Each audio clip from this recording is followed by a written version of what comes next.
I met a gypsy. And then you've got this kind of, Marquez is he's kind of a wild card at this point. You don't know exactly what he's going to do, but he's such a huge personality that like adds so much value to the brand, you know? But you don't know if he's going to win it. You've got a sure champion, Bagnaia, and then someone that is an amazing, lot of talent with this huge, he gets more likes on his stuff than all of MotoGP and any other rider, for sure. Like he's the greatest right now in the sport. Yeah. You know, so yeah, I don't know. It makes sense to me. No, I completely agree. Like, and if you're Jorge, you just go like, that's some shit luck. Yeah. That I just fell again. Like Marquez is going to go wherever Marquez wants to go. He wanted that, right? Oh, so there you go, mate. There you go. You got it. That's yours. Do your thing. But I could see him going on a run too. Who? Martín? Marquez. Marquez, yeah. No, I think if he doesn't crash, I think he could win the championship. Yeah. I can see him just going old school, just being like way faster. But part of me kind of thinks that the bikes and everything have changed. It's not so much that the rider that it was. No, I don't think it's so like you have to ride those Ducatis a certain way to make them work. I mean, the lap times everywhere have gotten quicker than anything Marquez did in the past. You know, it's kind of like the eras of things. Like Rossi's style of riding worked for that style, and then you've got Marquez who kind of came into like the new modern age, and now you've got these other riders that are just like, they're like machines on these bikes, you know. So I don't know, like you don't see. I think Marquez, what carries him is just his mentality. Like just pure competitiveness. Yeah, like he can get on the bike and just go and like crash, pick up the bike, and then set a lap record again. That's insane. That's so cool. Dude, some of the quali crashes and shit that he's had, just running back to get the second bot, like in Austin, superhero shit. Do you remember in Austin when he his bike broke and then he pulled off, ran, and then pulled out and just set the lap record? Yeah, it's insane. Yeah, so that's like where I think he will carry him to be able to win the championship. I don't think he can ride the bike like he rode the Honda before, but I think he's talented enough.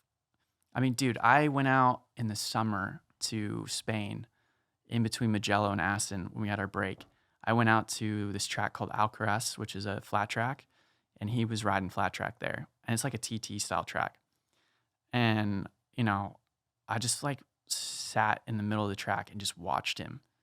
Dude, he's just the way he flows on the bike. I was just like, it was insane. I was like, this guy just connects every single dot, and the way he moves on the body. It was I was obsessed with it. It was so cool to see. Very inspiring. Is there a video of that? Yeah, for sure. What would it? Look up Marc Marquez Alcaraz. I think it's CARRS. Yeah. Yeah. Moto flat track. Oh, there you go. Oh, it's 7 seconds. Fuck, I don't think that's the best video to see. Go back. Go down. Or just flat track. Look up flat track. Oh, go down. Go down. 36 seconds. Fuck all. No, you want a good video.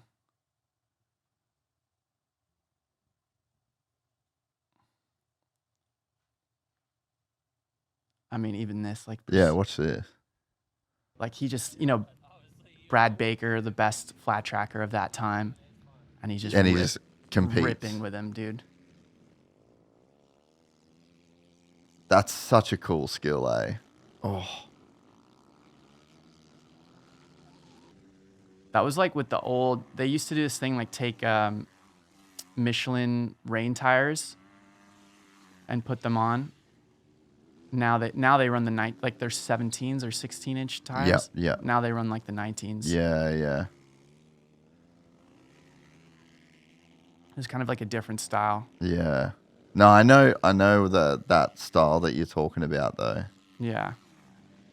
Yeah, I mean he's just such a freak talent of a guy, and then you mix that with just the crazy competitiveness and then willingness to take risks. Yeah. At the end of his Honda time, I wanted him to stop. I was just like, bro, this isn't working. Like the formula is wrong. You're not, you and that bike, like, no, we're not doing this. And you're going to get really hurt. And it was just that dog. I know. It was kind of a weird thing, like an end of an era. I was like sad to see him not be on the Repsol, but yeah, now that he's on the factory Ducati, it's like super cool. I wonder how much difference it is. A big difference, I think. Is it? Yeah. I think the way that Ducati rides is way different.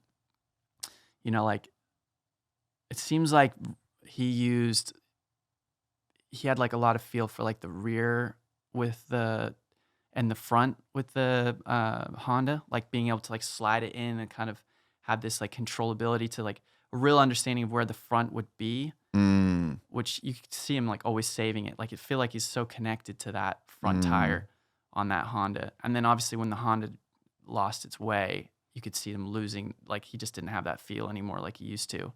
And maybe that's also just the bike didn't catch up to the times, like how things were developing. Like Ducati just reinvented how to make a MotoGP bike, basically. Yeah. But I don't really see that kind of style with the Ducati. It seems like the Ducati to me is you can stop, like you can brake super late and you just have this kind of like really like good grip on the exit and like good straight line speed. But like the braking ability on the Ducati is insane, you know? So I don't know. I think it's a different style completely to ride it. And you saw him kind of like struggling a little bit at the beginning, but I mean, dude, he got third last year in the World Championship on an old bike. That's crazy. That's cool. I think what I would see from Marquez, and like you'd be able to probably tell me if I'm wrong, but it's almost like the lap times dropped across the board because of the Ducatis, right? And then you have a guy that is trying to extract a lap time from a bike that doesn't have that lap time. No. You know, and I think that's where that loss of connection came from, is because that era where he was so dominant, that bike's window, like he just rode that thing in the perfect window and it was fast enough to win. Yeah. But then it's like once the Ducatis hit their stride and people could do those lap times easier, like you're saying, he just had to take that bike over its limit.